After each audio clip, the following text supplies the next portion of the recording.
America నుండి ఇండియాకి డబ్బులు పంపాలంటే ఇప్పటికీ ఆ పాత పద్ధతులేనా? అందుకే వచ్చేసింది my purse. Download now.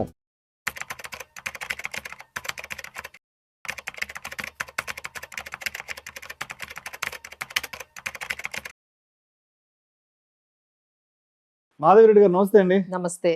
Madhavi Reddy గారు, బంగారం వెండి ధరల పరిస్థితి ఏంటో అర్థం కావట్లేదు, బాగా వెనక్కి వెళ్ళిపోయింది. ఒక 6 to 7 months బ్యాక్ బంగారం వెండి ధరలు ఏ రేంజ్ లో విర్రవీగిపోయే చూసాం. ఏ ఇద్దరు మనుషులు ఎదురుపడ్డా కూడా బంగారం వెండి ధరల గురించి మాట్లాడుకునే వాళ్ళు, అప్పులు తెచ్చి కొనుక్కునే వాళ్ళు, రెస్టారెంట్ లో ఏ ఇద్దరు ఫ్రెండ్స్ కూర్చున్న ధర గురించి మాట్లాడుకునే వాళ్ళు, ఇంట్లో వైఫ్ అండ్ హస్బెండ్ కూర్చున్న 10 నిమిషాలు బంగారం వెండి ధరల గురించి.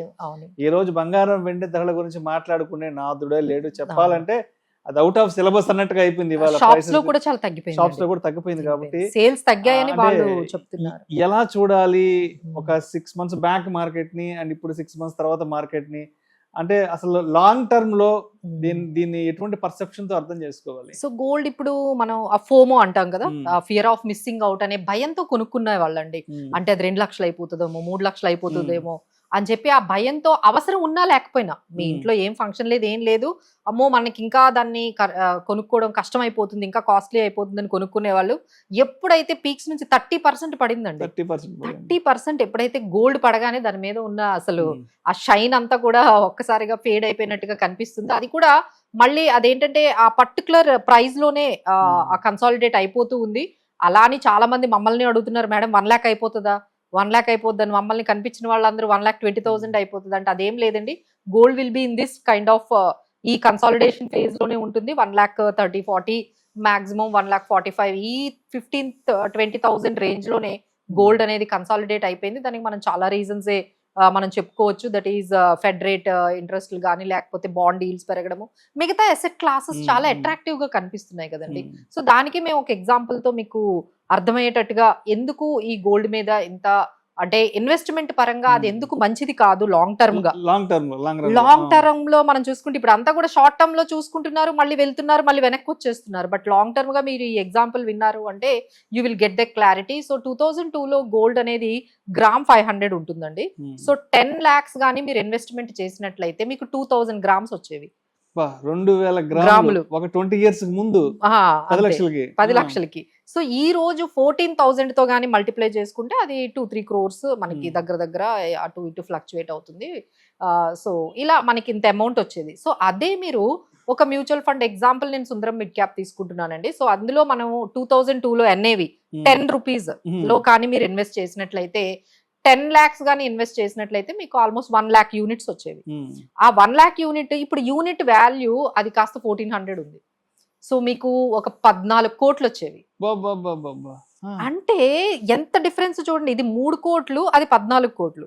అంటే over the period of time అనేది మనం చూడాలి. కానీ ఈ మధ్యలో ఈ ఫోమో అని అది పెరిగిందని అందులో వెళ్ళడము, మళ్ళీ అది తగ్గిపోయిందని మళ్ళీ వెనక్కి వచ్చేయడం, సో చాలా డిఫరెంట్ గా ఇన్వెస్టర్స్ బిహేవ్ చేస్తున్నారంటే తగ్గుతున్నప్పుడు ఎవరు పెట్టట్లేదండి, హైలో ఉన్నప్పుడు పెట్టడానికే ఇష్టపడుతున్నారు అందరూ కూడా. అంటే పీక్స్ లో ఉన్నప్పుడే దాని మీద ఇంట్రెస్ట్ వస్తుంది అందరికి. అంటే మార్కెట్ ఇప్పుడు రికవర్ అవుతుంది కదా, ఇప్పుడు మార్కెట్ లోకి ఎంటర్ అవుదాం చూస్తున్నారు, డిస్కౌంట్ ప్రైస్ లో ఉన్నప్పుడు ఎవరు ఎంటర్ అవ్వట్లేదు. అదే చాలా డిఫరెంట్ గా బిహేవ్ చేస్తున్నారండి. దీన్ని మీరు అందరూ కూడా డెఫినెట్లీ బిహేవియర్ అనేది కొంచెం మనకి ఈ సైకలాజికల్ గా మనం కొంచెం దాని నుంచి బయటికి రావాలి అంటే ఈ ఎగ్జాంపుల్ మేము చెప్పాము. అంటే మేము అందరం చెప్పేది ఏంటంటే బాగా తక్కువలో ఉన్నప్పుడు కొనుక్కోండి.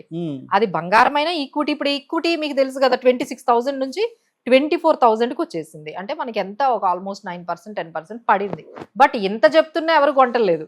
సాధారణంగా అంటే ఏ బిజినెస్ స్ట్రాటజీ అయినా తక్కువలో కొనుక్కోవాలి, ఎక్కువలో అమ్ముకోవడం. కానీ మనం చాలా రివర్స్. కానీ ఇక్కడ ఎందుకు రివర్స్ అయిపోతున్నారు? మార్కెట్ ఫాల్ లో ఉన్నప్పుడు ఇప్పుడు చూడండి, ఇప్పుడు చూడండి, ఇప్పుడు గోల్డ్ ఉంది, ఎవరైనా కొంటున్నారా?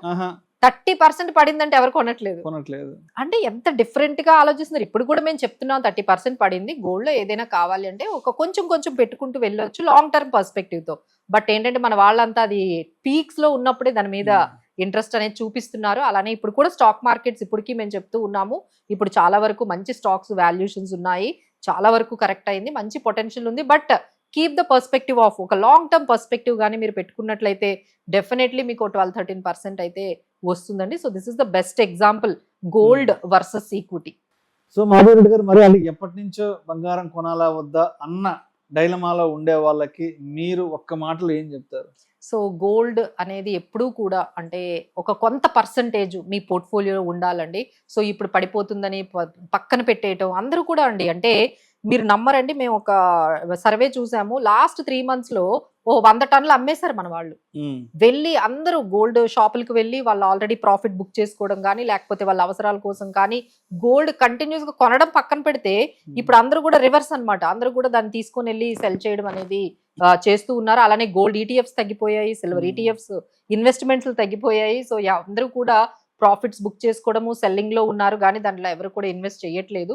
బట్ మేము చెప్పేది ఏంటంటే, ఇలా పడిపోతున్నప్పుడే మనం ఎవ్రీ టైమ్ మీరు లాంగ్ టర్మ్ పర్స్పెక్టివ్ తో ఒక పోర్ట్ఫోలియోకి హెడ్జింగ్ గా యూజ్ అవుతుంది కాబట్టి తప్పనిసరిగా మీరు గోల్డ్ లో అయితే వదిలిపెట్టేయకండి. మీరు స్టెప్ బై స్టెప్ అంటే ఎవ్రీ మంత్ 5,000 10,000 మీ పోర్ట్ఫోలియో మీ సేవింగ్స్ బట్టి ఒక 10% అయినా గోల్డ్ లో అయితే పెట్టుకుంటూ వెళ్ళండి. బట్ ఇమీడియట్ రిటర్న్స్ అయితే మీరు ఎక్స్పెక్ట్ చేయొద్దండి. ఎందుకంటే లాస్ట్ 20-30% వచ్చేటట్టుగా ఇక నెక్స్ట్ గోల్డ్ లో అంతంత రిటర్న్స్ అయితే ఎక్స్పెక్ట్ చేయకండి. లాంగ్ టర్మ్ గా పర్స్పెక్టివ్ లో ఒక 8% అలా మీరు మీ మోడరేట్ ఎక్స్పెక్టేషన్స్ ఉన్నట్లయితే గోల్డ్ లోకి అయితే ఎంటర్ అవ్వచ్చు. అండ్ రీసెంట్ గా సెంట్రల్ గవర్నమెంట్ కూడా ఏదో గోల్డ్ మానిటైజేషన్ స్కీమ్ కూడా ఒకటేదో తీసుకొచ్చారు కదా.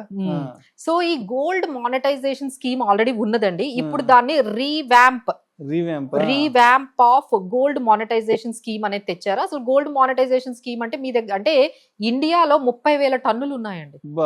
30,000 టన్నుల గోల్డ్ అందరి దగ్గర ఉంటుండగా మనం ఎందుకు ఇంకా ఇంపోర్ట్ చేసుకుంటున్నాము? ఈ ఇంపోర్ట్ చేసుకోవడం వల్ల మనకేమవుతుంది? ఇంపోర్ట్ డ్యూటీలు ఇవన్నీ పెరుగుతూ ఉన్నాయి. అలానే మనం ప్రతిసారి ఇంపోర్ట్ చేసుకున్నప్పుడు మన ఫారెన్ కరెన్సీ అనేది బయట కంట్రీస్ కి, బయట అంటే దేశం దాటి వెళ్ళిపోతుంది.